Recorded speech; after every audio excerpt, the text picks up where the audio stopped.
안녕하세요. 어제에 이어 고린도전서 강해 계속하도록 하겠습니다. 어제부터 고린도전서를 시작했습니다. 그래서 이제 서론 부분을 어저께 했습니다. 참고하시고 오늘은 1장 계속해서 이어서 하도록 해보겠습니다.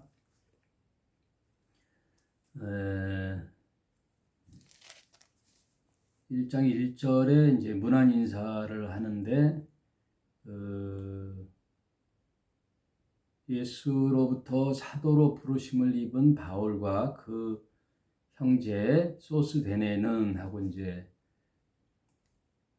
사람 이름이 나오죠. 이게 서한문이니까 이제 편지 형식이거든요. 고린도 교회를 개척한 바울이 에베소 교회에 머물 때 이제 고린도 교회의 여러 가지 문제를 소식을 듣고 이제 편지 형식으로 써서 보내면 바울의 서신서는 이제 그 교회에 도착하면 그 중에 그래도 신뢰가 가는 사람이 그리고 목소리가 낭낭한 사람이 회중들을 다 모아놓고 편지를 읽어요. 낭송을 하는 거죠. 그래서 이제 편지 형식이기 때문에 맨 처음에 이제 그 청중, 그 편지를 읽는 독자들에 대해 안부를 묻잖아요. 우리가 보통 친구한테 편지해도 보고 싶은 친구야 하고 또 다른 윗사람한테는 존경하는 누구누구에게 또 가족이나 아내에게 남편에게 편지할 때는 사랑하는 누구야 하고 이제 그 호칭을 하듯이 그 인사말을 먼저 한다고 이제 어제 했어요. 되게 바울의 전도, 그 소아시아의 전도는 디아스포라의 유대인들을 중심으로 일단 이방인 지역에 갔으니 거기서 이미 거주하고 있는 유대인들, 그게 이제 시나고그라 그래서 회당이라 그랬잖아요. 그 회당을 중심으로 먼저 유대인들에게 복음을 전하고 또 그들과 함께하는 이방인들에게 또 그 복음을 전하는 그런 그런 형식으로 어떻게 보면 그게 자연스럽죠. 부탁되고 이방인에게 하기가 그렇죠. 먼저 유대인들과 동화된 이방인들 그런 자들에게 이제 영향을 주면서 복음을 전해야 하는데 거기에 회당 고린도 지역의 회당은 그 회당장이 소스데네라는 거예요. 그래서 그 소스데네를 먼저 전도해서 어떤 포교 활동을 수월하게 할 수 있는 거죠. 그 어떻게 이제 보면 전략적인 거죠. 예수께서도 태어난 곳은 나사렛이지만 본격적으로 성인이 되시고 공생애를 시작할 때는 갈릴리 가버나움이라는 갈릴리 북쪽이죠. 북쪽 그 어귀에 베드로가 살고 있는 그 동네 어귀에 가버나움이라는 곳에 이제 말하자면 주 거주지, 말하자면 그 전략적 본부라고 할 수 있죠. 전도 본부. 그 가버나움에서 전도를 시작하셨어요. 어떻게 보면 복음도 이제 지혜가 필요하고 전략이 필요한데 바울은 가는 곳마다 회당에서 먼저 유대인들에게 복음을 전하고 그 그들을 통하여 또 이방인에게 전하는, 어차피 바울의 목표는 이방인이기 때문에 그런 전략을 세운 것 같아요. 1장을 쭉 읽어보는데 문제가 되는 것에 대한 바울의 서신서니까 이 문제의 첫 번째가 뭐냐면 파당이 있었다는 거예요. 고린도 교회에는 먼저 파벌 싸움이 있었는데 10절 보겠습니다. 형제들아, 내가 우리 주 예수 그리스도의 이름으로 너희를 권하노니 다 같은 말을 하고 너희 가운데 분쟁이 없이 같은 마음과 같은 뜻으로 온전히 합하라. 너희 형제들아, 글로의 지편으로서 너희에게 대한 말이 내게 들리니 곧 너희 가운데 분쟁이 있다는 것이라. 이는 다름이 아니라 너희가 각각 이르되 나는 바울에게서, 나는 아볼로에게서, 나는 게바에게서, 게바는 이제 베드로죠. 나는 그리스도에게 속한 자라 하는 것이라. 파당이 저어졌다는 거예요. 나는 베드로의 그 지향점이 좋아. 나는 베드로파야. 나는 바울이 좋아. 바울파야. 나는 지식적으로 이렇게 성경을 풀어주는 아볼로가 좋아. 아볼로. 나는 그런 사람들, 그 선생님들 말고, 지도자들 말고 실제 나는 그리스도에 속한 자야 하고 그리스도의 또 파가 있는 파벌이 이렇게 있는 것인데, 이것은 어느 교회도 마찬가지죠. 요즘도 교회 가면 먼저 나이로 나눠요. 나이. 저도 이제 20대 때 신앙생활 했는데 신혼 초기에 집사였어요. 스테반 회에 들어갔어요. 스테반 회에 들어가고, 그 다음 그 위 나이가 바울, 또 위에 또 야곱, 이렇게 하다가 제일 연장자 7, 80대 분들은 아브라함. 그렇게 남성교회 소속이 돼 있고, 어떤 또 교회는 의사들이 많다 그러면 의사들 위주로 또 이렇게 모임을 가져요. 학교 선생님이다. 선생님들 모임 해갖고 또 축구한다 그러면 또 축구들 좋아하는 사람들 또 이렇게 모이고, 골프 치는 사람들 모이고, 족구하는 사람들 모이고, 이렇게 탁구하는 사람끼리 또 모이고, 이런 취미 생활을 하는 건 좋지만 이제 그렇게 함으로써 파벌이 생기는 거죠. 분쟁이 생기고, 또 무슨 중요한 결정을 내릴 때에는 그들끼리 힘을 합치기도 하고, 그런 것에서 이제 그런 취미 생활을 하는 것에 끝나는 것이 아니라 교회에다 영향력을 미칠 때 세력 싸움을 하니까 그게 문제가 되는 거죠. 그런 것들이 이제 고린도전서에서도 있었어요. 그 얘기를 쭉 바울이 하면서 뭐라고 권면하느냐? 형제들아, 내가 우리 주 예수 그리스도의 이름으로 너희를 권하노니 다 같은 말을 하고 너희 가운데 분쟁이 없이 같은 마음과 같은 뜻으로 온전히 합하라. 온전히 합하라. 마음을 같이 하는 거죠. 뜻을 같이 하고.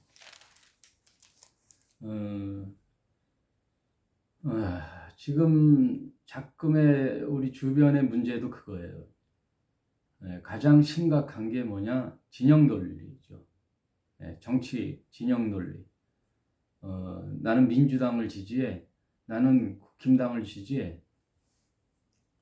나는 양정당이 아주 그냥 진절이 나서 둘 다 혐오하고 중도를 지키는데 이제 제3당을 기대하는 사람들도 있고, 하여튼 정치에 관하여서는 합해지는 걸 못 봤어요. 너무 자기 주장들이 강하기 때문에. 다시 한번 말씀드리지만 어떤 가치도 이게 사람 살아가는 그 공동체에 보다 나은 민주주의 사회를 이루기 위하여 이제 정치가 필요한 거죠. 정치는 필요하지만 사실 그거 또 중요한 가치지만 복음하고 사람의 구원에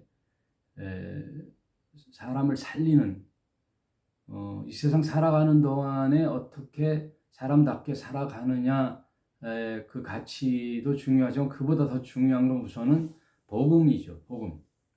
그리고 그 사람의 구원이죠. 즉 말하자면은 영혼 구원, 사람 살리는 것이 우선인데 그 사람 살리는 것에 복음을 전하는 것에 훼손을 당하는 것, 마음을 상처를 주고 교제가 끊어지고 관계가 훼손되는 것만큼 그게 더 중요한 가치는 아니거든요. 네? 뭐 그건 저의 생각일 수도 있겠지만 제가 느껴본 바 그거예요.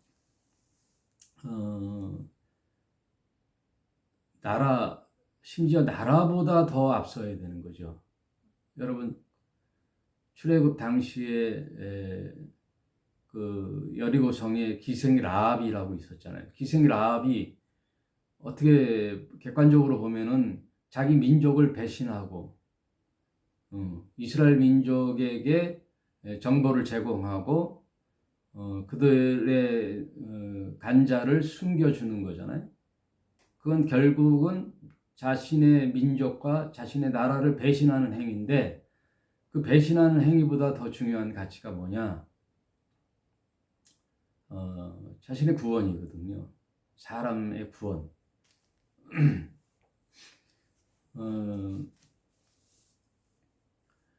우리가 지금 현재 살아감에 있어서 공동체를 위하고 선을 행하고 또 사랑을 실현하고 주위에 불쌍한 사람들 또 잘못된 정치적인 제도에 의하여 어두운 서민들, 힘겨운 서민들 스스로 일어나려고 애써도 구조적 악 때문에 살아갈 수 없는 빈익빈 부익부라는 그 카테고리 안에서 너무 힘겨운 삶을 사는 자들을 위하여 바른 정치, 그리고 그 바른 정치가 모든 사회 구성원들에게 골고루 분배되고 자유와 정의가 실현되는 공정과 상식의 나라, 정의의 나라를 세워가는 건 참으로 중요하지만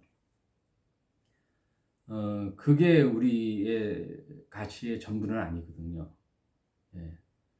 예수께서는 이 세상에 사회복지를 위하여 오신 게 아니에요. 그리고 병을 치료하는 의료기관의 활성화를 위해서 오신 것도 아니고요. 이 말씀을 잘 들어야 되는 게 둘 다 사회정의, 사회복지, 또 의료복지, 의료행위, 의료혜택 이런 게 불필요하거나 가치가 없다는 게 아니에요. 아주 중요한 사안이지만 그러나 예수께서 진정하시고자 하는 것은 영혼 구원이라는 거예요. 하나님과의 관계죠. 그게 구원의 관계. 그게 먼저 돼야 되고 그것을 위하여 다른 것은 2차적으로 놓을 수 있단 말이에요. 하다못해. 그게 뭐 정치와 종교를 분리하자는 뜻이 아니고 너무 강한 자신의 신념을 주장하다 보면 사람을 잃을 경우에 대한 이제 얘기를 하는 거예요.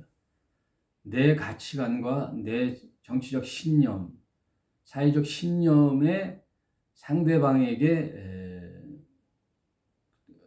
동의나 공감을 얻어내지 못하고 결국은 서로 교제가 끊어지고 또 갈등하며 또 증오하는 그런 관계까지 이뤄서 가서는 안 된다. 그 얘기를 하고 싶을 거예요. 먼저 이건 이제 정치적 문제는 항상 예민해요. 그래서 뭐 생각들이 다 있겠죠. 있지만 제가 이제 근원적인 얘기를 하고 싶은 거는 성경은 결국 무엇이냐? 구원을 위한 거죠. 하나님의 관계의 회복, 구원. 그리고 나서의 제2차적 이 세상에 살아가는 동안에 사람들의 샬롬의 삶을 위하여 애쓰는 거죠. 네. 이게 이제 바뀌어서는 안 돼요. 바뀌어서는 안 돼요. 순차적인 거죠. 순차적인 거. 그러므로 이제 이것을 지금 파벌을 행위를 하는 것에 대한 바울의 당부처럼 그리스도의 이름으로 너희를 권하노니 다 같은 말을 하고 너희 가운데 분쟁이 없이 하라는 거죠. 분쟁 없이. 내 철두철미한 정치적 신념을 강조하다 보니까 상대방의 마음을 잃지 못하는 경우가 많아요. 안 그런다 해도 이게 상처를 받는 거죠. 예.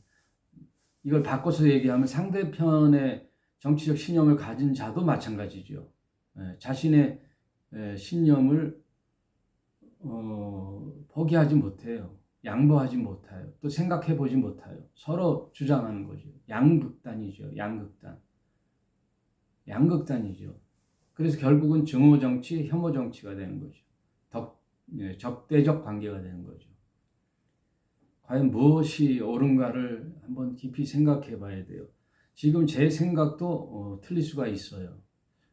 그래서 지금 생각은 이제 그 양극단의 정치적 신념을 배제하고 사람 먹기 위하여 그 사람의 입장에서 이해해보자 그 얘기예요. 그래서 같은 마음을 품는다는 것은 그리스도를 주로 믿는 신자로서 자신이 옳다고 생각하는 모든 부분도 내려놓을 수 있는 그 마음, 양쪽에서 그걸 포기하기가 쉽진 않죠. 분쟁이 없이 같은 마음과 같은 뜻으로 온전히 합하라. 참 이게 부모 형제 간에도 안 되는 거예요. 부모 형제 간에도 이게 참 힘들어요. 참 힘들죠. 왜냐하면 평생을 그렇게 교육을 받아오고 그런 정보를 습득하고 굳어져 있던 자신의 가치관이기 때문에 어떻게 할 수가 없어요. 그럼 이쪽에도 마찬가지죠. 이쪽도 마찬가지고 이쪽도 마찬가지죠. 네. 그래서 결국 뭐라 그래? 내로남불까지 나왔잖아요. 내로남불. 내가 하는 건 괜찮고 남이 하는 건 불륜이고 내로남불. 한번 심각하게 생각해 봐야 돼요. 심각하게. 오늘 뭐 그 얘기를 하려고 한 건 아닌데 이제 여기까지 왔네요. 먼저 어제도 예고했듯이 한번 이 명제에 대해서 한번 생각해 보자. 그 사람 참 잘 살아. 그런 말 있죠. 그 사람 참 잘 산대 라는 말처럼 오용되는 말도 없다. 제가 그렇게 톡방에 올려놨잖아요. 그 사람 잘 살아. 뭘 보고 잘 산다고 대기하죠? 네, 그건 이제 경제적 부유죠. 경제적으로. 그리고 자신이 높은 위치에서 성공한 자리에 이름을 날리고 유명한 사람이 됐으면 그 사람 참 잘 살아. 물질적으로 부유하면 그 사람 참 잘 살아. 그 집 잘 살아. 잘 산다는 의미가 부의 풍부의 기준이죠. 그런데 정말 우리가 믿는 성도로서, 신자로서 성경에는 뭘 보고 잘 사느냐, 뭘 보고 잘 산다고 하느냐, 자세히 우리가 세상의 가치관으로 그 사람 잘 살아 하고 그 사람을 들여다보면은 그 사람의 삶이 얼마나 피폐되어 있는지 몰라요. 외형적으로 물질에 좀 풍요하고 잘 나가는 것 같고 정치적으로 그 권력 있는 사람과 친한 것 같고 또 높은 자리에 올라가 있는 사람 같으나 그 사람 내면을 실상 살펴보면은 얼마나 썩어 문드러져 있고 피폐한지를 우리가 객관적으로는 살펴볼 수가 없단 말이에요. 그러므로 그 사람 잘 살아 한다는 말은 되게 피상적이죠. 실제적인 말이 아니란 말이에요. 그럼 잘 산다는 의미는 그런 기준이 아니고 우리는 믿는 신자로서 성경적으로 하나님은 우리에게 뭐라고 말씀하시느냐, 잘 산다는 게 의미는 뭐냐, 바로 예수님과 함께 어떻게 사느냐가 잘 산다고 할 수 있는 거예요. 신자는 예수님과 어떠한 관계 속에 살아가느냐, 예수님과 동행하느냐, 하루하루를 예수님과 동행해서 진리의 삶을 살아내느냐, 그 삶이 잘 산다고 할 수 있는 거예요. 세상에서 아무리 높은 지위, 하다못해 국회의원, 또 부자, 돈이 수십억, 수백억이 있는 사람이라 할지라도 예수님과 동행하지 않거나 하나님과 연결되지 않은 사람은 잘 산다고 할 수가 없어요. 그건 잘 산다고 할 수가 없어요. 결국은 그의 종말은 황량한 무덤만이 있는 해골의 무덤에 묻히기 때문에 그렇죠. 이 세상에서는 뭐 호의호식하고 잘 살아 자기 뜻대로 살았는지 모르지만 하나님께서 보실 때에는 전혀 그 사람은 실패한 인생을 사는 거죠. 그러므로 우리는 잘 산다고 할 때에는 하나님과 어떤 관계가 있느냐, 예수님과 어떤 동행하는 삶을 살고 있느냐, 그게 정의를 내릴 수가 있어요. 제가 어저께 톡방에 예고했듯이 성경 전체를 이제 살펴볼 때 하나님께서 우리 사람들에게 너희 잘 살아야 돼라고 여러 가지 말을 하셨지만 이제 네 가지로 압축할 수 있어요. 그게 명령화법으로 돼 있다 그랬잖아요. 명령화법이지만 사실은 하나님의 간곡한 소원이죠. 하나님의 바람이죠. 바람. 하나님이 무슨 바람이 있겠어요? 신의 설명 중에 뭐 수식어가 뭐예요? 올마이티지, 올마이티. 전능자. 모든 일에 전능하단 말이에요. 못할 게 없는 하나님께서 무슨 소원이 있겠어요? 하나님의 무슨 바람이 있겠어요? 있단 말이에요. 왜?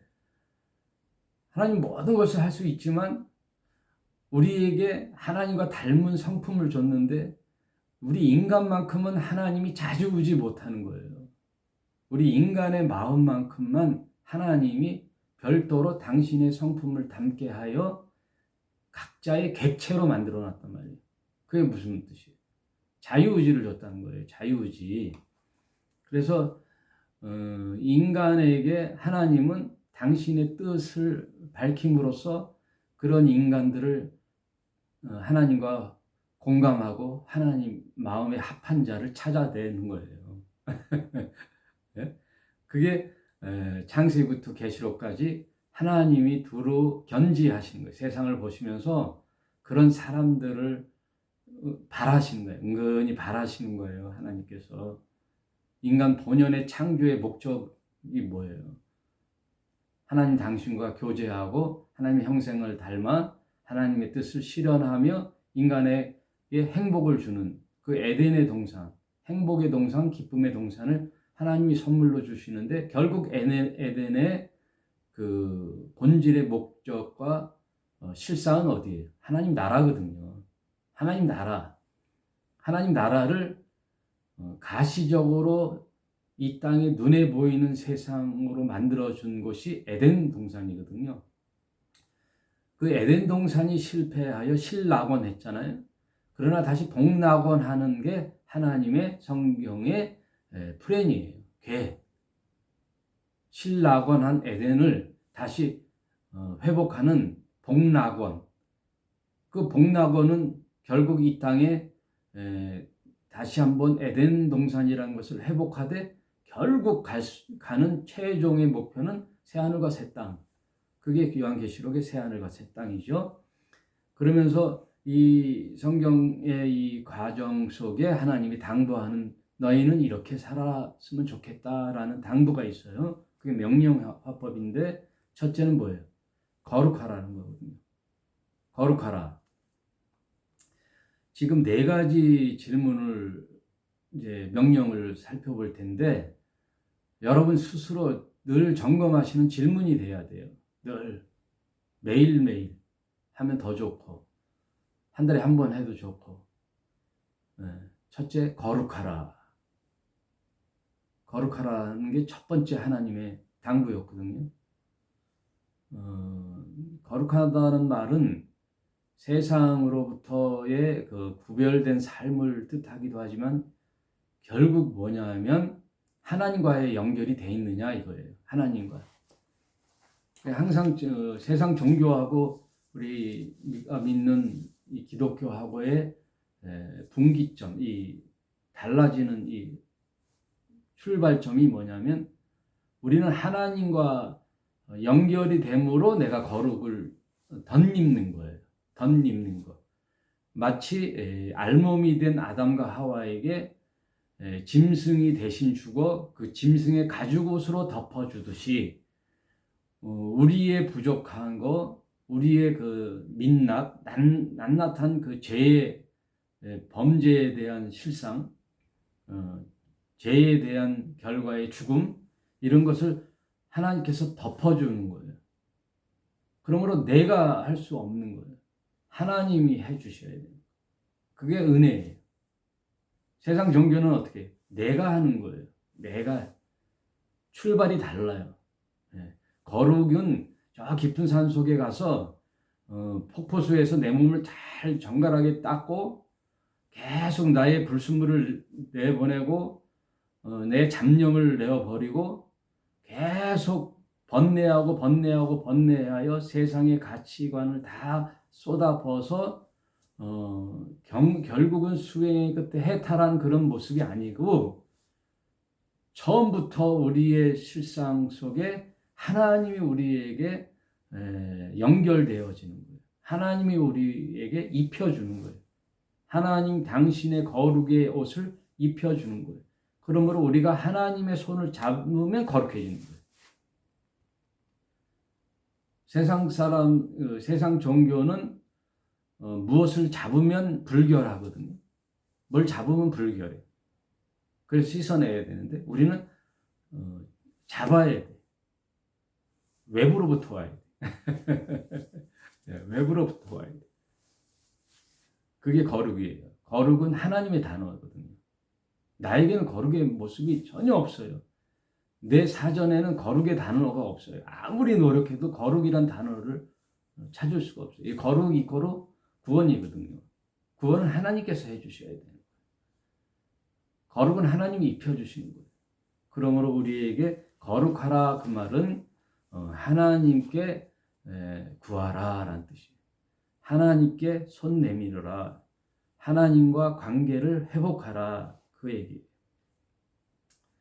이제 그러면서 삶에서도 이제 하나님과 연결된 자로서 여러 가지 구별된 삶을 사는 거죠. 그거 먹는 것도 구약에는 그랬죠.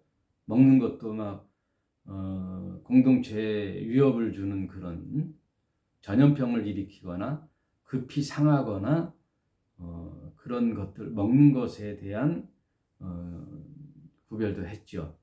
또 종교 의식도 그렇게 했죠. 또 금욕도 하고 수행도 하고 이렇게 사람들의 행위들을 이제 해 나가는데 그것은 2차적인 것이고 근본적인 것은 하나님과 연결이 됐나 안 됐나, 하나님과 관계를 하고 있는가 안 하는가, 내가 하나님께 도움을 구하고 있는가, 하나님을 아바 아버지라고 부르는가 안 부르는가, 그것이 거룩의 초점이에요. 아무리 세상에서 훌륭한 일을 하고 정치적 개혁을 하고 자기 몸을 내질러 구조를 변경하고 개혁을 한다 할지라도 수많은 사람들을 도움으로써 사랑을 실천해도 하나님과 연결되지 않은 인간의 스스로의 휴머니즘, 이거는 거룩이라고 할 수가 없어요. 먼저 하나님과 연결돼야 돼요. 그래서 RIGHTEOUSNESS 라우티오니스라죠. 라이티오니스 발음이 잘 안 좋네. 라우티오니스, 이게 의롭다라는 말은 인간에게 있지 않고 하나님이 판명해 주는 거예요. 판명. 이게 이제 법적 판결문이에요. 법적 용어예요. 재판부에서 판사가 땅땅땅 이렇게 너는 무죄야, 너는 죄가 없어라고 선언해 주는 그 단어가 라우티오니스, 의롭다, 그 말이에요. 그 말은 판사만이 정해 줄 수 있어요. 그것은 하나님이 우리에게 정해 주는 그 연결 과정이란 말이에요. 법적 선언이란 말이에요. 두 번째,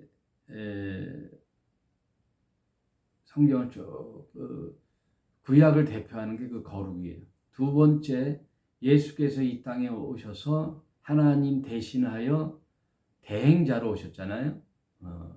하나님이 에이전트로 왔어요. 에이전트, 하나님의 대행자.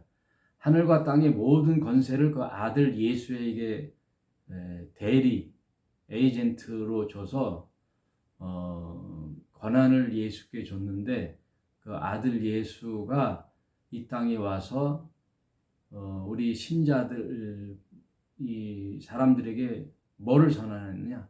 행복하라, 그거예요. 행복하라. 구약의 하나님은 거룩하라.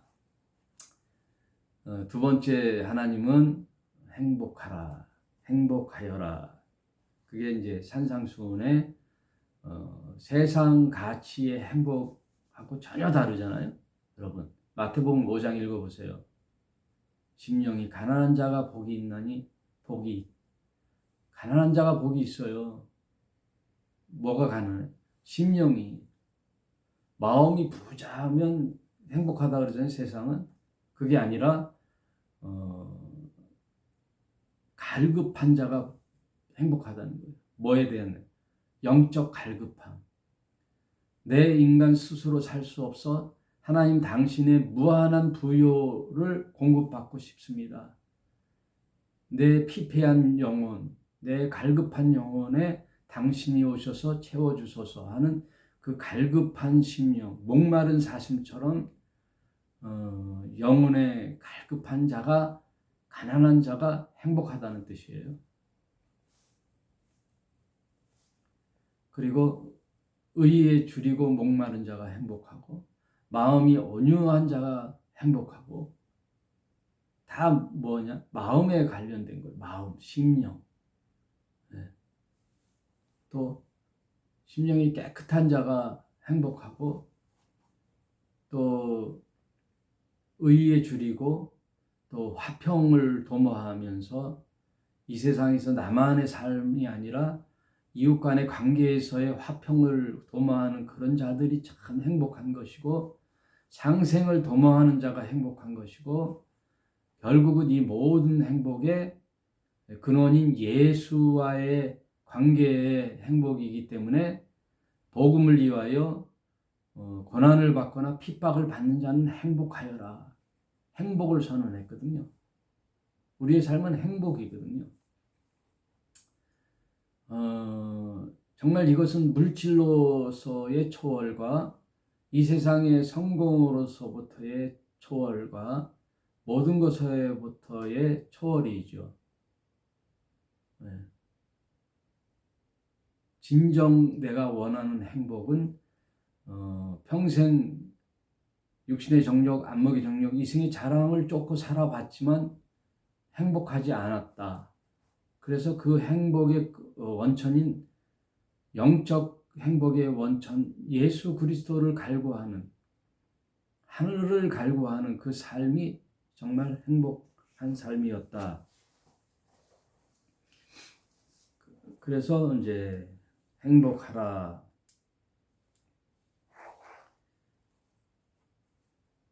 그 다음 예수께서 또 우리에게 뭐라고 말씀하시냐면 세 번째로 사랑하라. 사랑하라. 네, 이 땅에 행복을 추구하는 자들 진정 원하는 참 잘 사는 방법은 사랑하는 거거든요. 사랑하는 거. 거룩은 나 개인의 구원의 관계죠. 하나님과 나의 관계 회복. 두 번째 그 관계 회복에서 오는 참 행복을 누리는 거죠. 그 다음 세 번째 이 땅에서 살아가는 동안 그럼 무엇을 목표로 살아가느냐? 사랑을 하면서 살아가는 거예요. 사랑을. 이게 이제 점진적인 거예요. 점진적인 거. 하나님과의 관계 회복.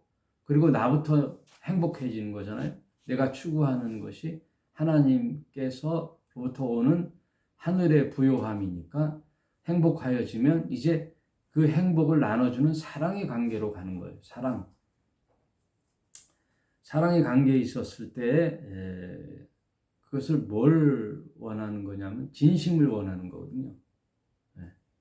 진심으로. 여러분, 하나님께서 왜 지금 눈에 보이지 않느냐? 하나님이 왜 우리에게 보이지 않고 하나님의 살아계심을 이 3차원적인 이 물질 세계와 이 육적 세계에서 감각하지 못하느냐? 왜 그렇게 생각하세요? 제발 좀 하나님이 잠시라도 좀 보여줬거나 음성이 들렸으면 좋겠다. 꿈에서라도 나타났으면 좋겠다. 하나님의 음성이 들렸으면 좋겠다. 장문아 하고 그리고 눈에 잠깐 보였다가 사라졌으면 좋겠다. 왜? 그러면 하나님이 살아계심을 확신할 수 있으니 얼마나 확신 속에 신자의 삶을 살 것인가. 아니에요. 왜 그러느냐? 하나님은 우리에게 내 자신의 진실함을 보시기 위해서, 진정한 믿음을 보시기 위해서, 진정한 사랑, 진정한 사랑을 보는 거예요. 내가 엄청난 부자, 재벌집 막내 아들이었는데 그 재벌집 막내 아들로서 만났던 여자들은 다 내 배우의 배경, 재벌집 막내 아들이라는 수식어, 그것에 매료되어 나를 사랑하는 거잖아요. 나를 그렇게 사랑했는데 내가 나의 그것을 숨기고 인간적인 그 만남 속에 평범한 회사 생활을 하다가 직장 동료를 만나 사랑이 싹 떴어요. 그러면 나의 배경이 아니라 나의 진정한 사람됨을 보고 진실됨을 보고 자신을 사랑해주는 그 사랑함을 보고 이 여인이 사랑을 한다면 이건 진정한 사랑이잖아요. 그런 것처럼 하나님도 우리에게 당신의 위협이거나 당신의 그 어마어마한 위력으로서 굴복시켜서 믿게 하는 게 아니란 말이에요. 굴복시켜서 믿게 하는 게 아니에요. 그래서 예수님께서도 로마의 압제 속에 그 무력으로 위협을 당할 때 요한이 주님께서 당장 하늘의 군사를 불러다가 저들을 치게 하소서 했더니 그러지 말라 하시잖아요. 내가 지금이라도 하늘에 12영 되는 군대를 불러 저들을 물리칠 수 없을 줄 아느냐. 그러나 그렇지 않는다라는 거예요. 나는 그들을 위하여, 너희들을 위하여 십자가를 지고 이 세상에서 죽음 사랑을 보여주시기 위하여, 진정한 사랑을 보여주시기 위하여 오셨기 때문에 하늘의 위협으로, 하늘의 능력으로 그들을 굴복시키거나 강압시켜서 믿게 하는 게 아니란 말이에요. 그러므로 믿음이라는 것은 참 순수한 자원적 순종이에요.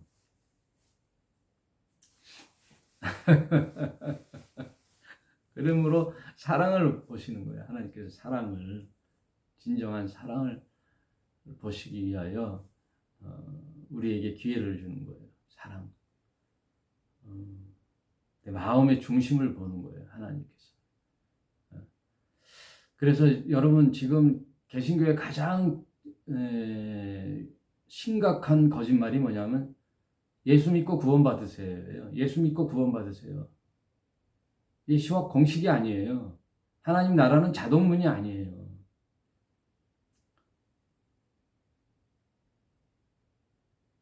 내 마음의 진실한 마음의 중심.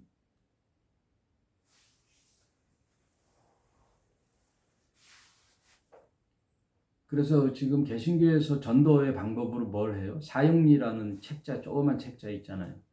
네? 사영리, 네 가지 영적 원리. 모든 인간은 죄에 졌다. 그러므로 하나님께 당도할 수 없다. 근데 그 사이에 마치 강을 건너야 하는 사람처럼 하나님과 인간이 멀어졌는데 거기에 예수라는 십자가의 다리가 있다. 그런 영적 네 가지 원리를 해서 지금이라도 당장 그 예수를 받아들이고 믿고 입으로 고백하면 구원받습니다. 라는 예수 믿고 구원받으세요. 라는 성경의 원리를 그냥 문자적으로 수학 공식으로 이해해서 손잡고 저를 따라서 기도하세요 해서 믿는 그런 수학적 공식의 성경 말씀이 아니란 말이에요. 사랑이라는 원리가 그렇게 A는 B다는 답의 형식으로 나오는 게 아니란 말이에요.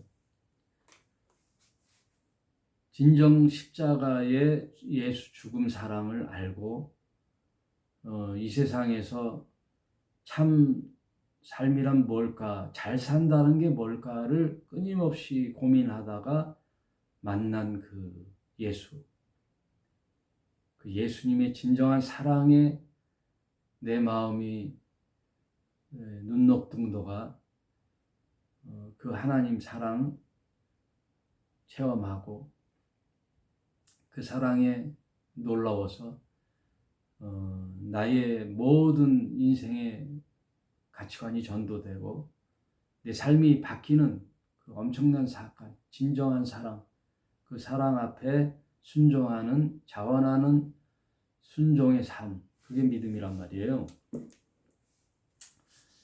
그 사랑을 하나님, 예수님은 우리에게 당부하셨죠. 서로 사랑하라. 이 세상의 가장 중요한 가치 중에 하나가 사랑이에요. 사랑. 진정 그 상대방을 사랑하면 내가 안 보여요. 내 눈엔 너만 보여잖아요. 그래서 사랑이 내 유익을 구하지 않는 거예요.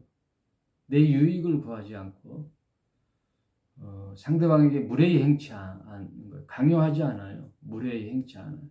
끝까지 참는 거예요. 끝까지 참는 거.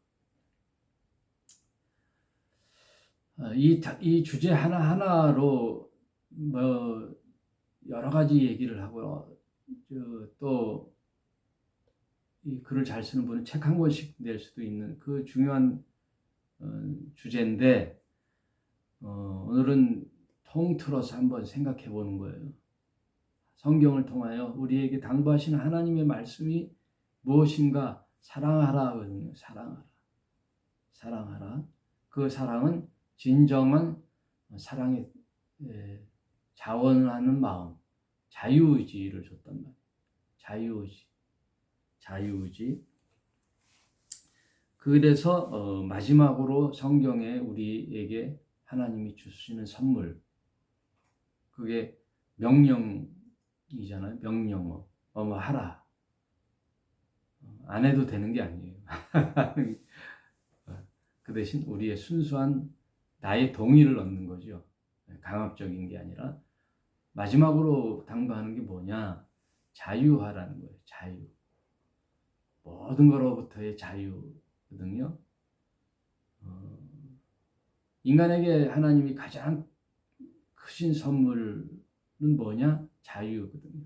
왜냐하면 당신의 속성 중에 본질은 자유거든요. 하나님의 속성의 본질, 자유예요. 자유. 누구에게 얽매이지 않아요. 그래서 하나님께서 우리에게 자유하라. 자유예요. 진리를 알지니 진리가 너희를 자유케 하리라.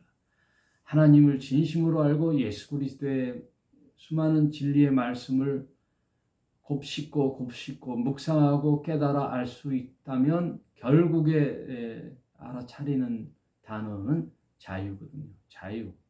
뭐에 얽매이지 않는 거예요. 그래서 인간이 인간에게 절대 해서는 안 되는 것이 뭐냐? 억압이에요. 여러 분야의 억압. 정치적 억압, 사회적 억압, 직장 간의 상사가 부하 직원에 대한 억압, 동료 간의 억압, 을에게 갑질하는 그런 억압, 하다못해 가족 간에도 부모가 자식에게 대한 억압, 부부 간의 억압, 못하게 짓누르는 것, 그게 가장 악해요. 종교의 이름으로 교회에서 목사가 신도들에게 종교라는 이름으로 율법을 뒤집어 씌우고 그 억압이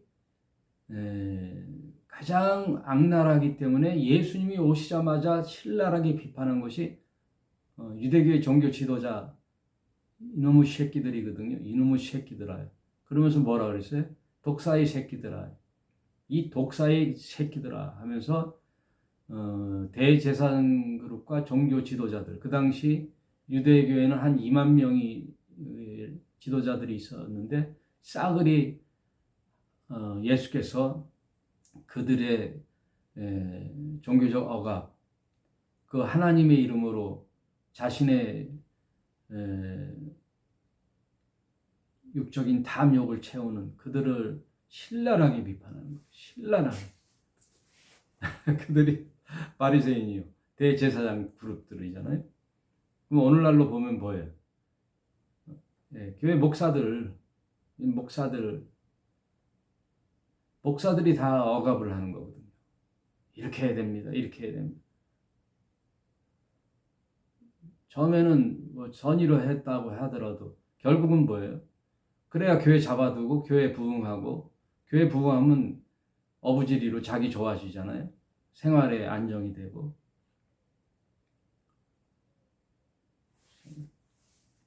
이놈의 새끼들, 저도 옛날에 이놈의 새끼들 하고 그런 것들이 꽁 잡는 게 매라고 따라 했는데 아주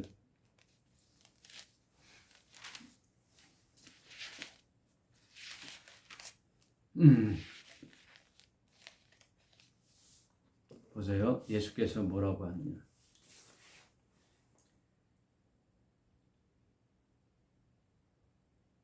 예수께서 12제자를 세우시고 둘이 짝을 지어가면서 이제 하늘나라 복음을 전파하라 하고 보내잖아요. 이제 가면서 전파하여 말하되 천국이 가까웠다 하고 병든 자를 고치며 죽은 자를 살리며 문둥이를 깨끗하게 하며 귀신을 쫓아내되 너희가 거저 받았으니 거저 주어라. 나를 포함한 목사들아 잘 들어라.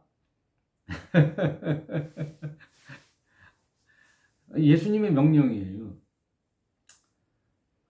너희가 거저 받았으니 거저 주어라.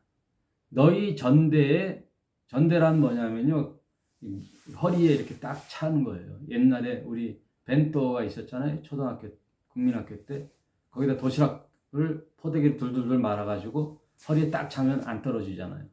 그래서 학교 갔다 갈 때는 괜찮은데 올 때는 그 안에 숟가락이 있어갖고 뛰면은 착착착착 소리 나는 딸가닥 소리 나는 그게 전대인데, 전대 안에 이제 돈 그런 걸 차고 다니고 간단한 식량, 딱딱한 식량을 하는데, 너희 전대에 금이나 은이나 동이나 가지지 말고,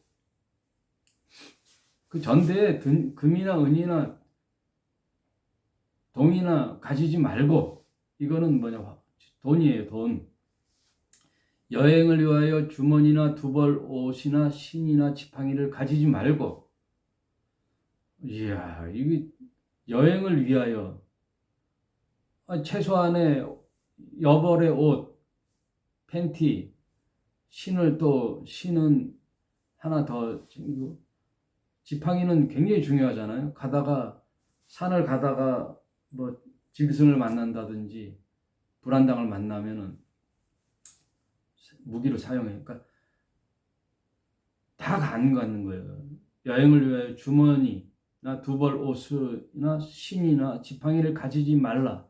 이는 일꾼이 저 먹을 것과 받는 것이 마땅함이라.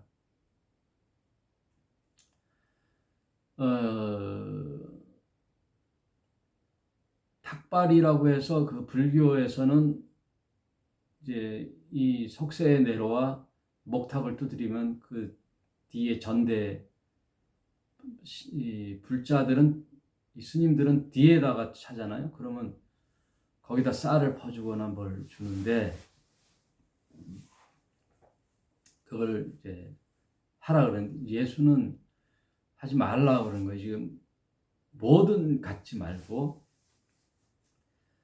그때 가서 먹으라는 거죠. 그때 가서 이제 일꾼이 먹을 것을 먹는데, 예비하지 말라 이 말은 사실은 이게 뭘 뜻하느냐? 하나님을 의지하라는 거예요. 하나님만을 의지하라. 하나님만을 의지하라. 네? 교회를 하면서 계속 종교적 억압으로 사람들을 모으고, 기승전 헌금이잖아요. 설교도 보면은 기승전결이 있잖아요. 무슨 얘기를 성경에서 끌어들이든 결국은 헌금, 결국은 전도. 사람 끌어 모아가지고 계속 교회에 부흥, 기승전 헌금, 기승전 전도, 기승전 성전 건축, 기승전 성전 건축이에요. 그래서 한 20년 하면 거기 원로 목사 되면 전별금 받고 퇴직금 몇 억씩 받고 아파트 하나 받고, 죽을 때까지 원로 목사 되면 담임 목사의 80% 월급 받고, 다 교회 헌금 어떻게 되든 간에 그걸로 이제 은퇴 목사 이제 준비위원회랑 알력 싸움을 하잖아요. 더 준다, 못 준다, 더 달라, 못 준다. 네, 지금의 현실이에요. 교회 현실. 그러면 마땅히 교회에서 평생 수고하셨으니 종이 마땅히 무익한 종이 주님의 명령을 마땅히 수행할 따름입니다 하고 자신을 무익한 종으로 하는 아름다운 목사님도 계시죠. 그래서 목사님 이것은 평생을 수고하신 보답입니다 하고 저도 그것을 교회에 후원금으로 내놓고 자신의 최소한의 삶을 이제 여생을 준비하고, 평생 목회만 했으니까 뭐 노후 준비는 안 했겠죠. 뭐 그런 것은 아름답습니다만은 그걸로 인하여 뭐 교회 문제가 너무 많이 발생되니까, 그런 문제로 교회가 힘들어하는 게 한두 교회가 아니에요. 예. 저도 잘 알잖아요. 만나는 이들이 다 그런 분들이니까. 그러나 말씀의 본질 속에는 뭐냐? 어떠한 목적이라도 교회 부흥, 전도 이게 선한 목적인데도 그걸로 인하여 사람을 억압하지 말라는 거거든요. 다 뭐든지 자원하는 거예요. 사람에게 자유의지를 줘서 순전한 마음으로 하나님을 사랑하고 예수님을 따르는 마음으로 자원하는 마음으로 해야지. 그리고 더 악한 게 또 뭐냐? 나는 이렇게 하는데 너는 왜 못해? 하고 지적질하는 거거든요. 지적질. 나는 이렇게 해. 그게 공명심이거든요. 네. 마땅히 신자라면 이렇게 해야지. 내가 무슨 운동을 하는데 이웃이라면 신자라면 이런 활동을 해야지. 뭐든지 그 원리를 얘기하면 공감을 먼저 받아야죠. 그래서 공감을 하면 자원하잖아요. 어떠한 형식으로든 종교의 이름으로 억압을 하거나 구원을 명목으로 사람에게 억압을 하고 가스라이팅을 하고 세뇌하고 자기 신념을 구원에 연결해서 종교적 이름으로 사람을 속이면 자기는 스스로 아니라 그러고 선한 행동이고 성경적이라고 하겠지만 그건 다른 사람에게 공감을 얻지 못하고 비판을 받는 부분이 있단 말이에요. 그걸 잘 살펴봐야 한다는 거예요. 네. 제 말이 다 옳다는 건 아니에요. 한번 살펴보자는 얘기예요. 과연 옳은가? 조심하자는 얘기예요. 종교의 이름으로 타인을 억압하거나 갈라치기를 하거나 사람에게 공감을 얻지 못하고 증오가 갈등이 온다면 한번 살펴보자는 얘기죠. 잘 보셔야 돼요. 이제 말씀을 정리하겠습니다. 나는 잘 살고 있는가? 스스로 한번 질문을 매일 하면 좋지만 가끔씩은 나 거룩한가? 나 지금 행복한가? 나 지금 사랑하고 있나? 또 자유한가? 또 이 말에 또 이 말마저도 또 나에게 짐이 되지 말고 좀 자신을 돌아보는 계기가 되어 참 행복한 삶을 사셨으면 좋겠어요. 그래서 저희 교회 이름을 함께하여 행복한 교회로 바꿨잖아요. 어떤 분은 함께여서 행복한 교회인데 함께하여 행복한 교회. 헷갈리죠? 함께여서나 함께하여나 뭐 비슷한 뜻이죠. 함께여서 행복한 교회. 여러분, 우리가 같이 하나님을 아버지라고 부르고 예수님을 주님으로 따르는 형제 자매로서 함께함으로 나를 주장하지 말고 서로 양보하면서 자원하는 마음으로 자유하여 하나님 말씀대로 잘 살아봅시다. 그래서 잘 살아보는 거예요. 잘 사는 거예요. 세상 가치관으로 잘 사는 게 아니에요. 하나님 말씀으로 예수님과 함께 동행하는 삶, 잘 사는 삶을 살아내시는 저와 여러분이 되시기를 축원합니다. 감사합니다.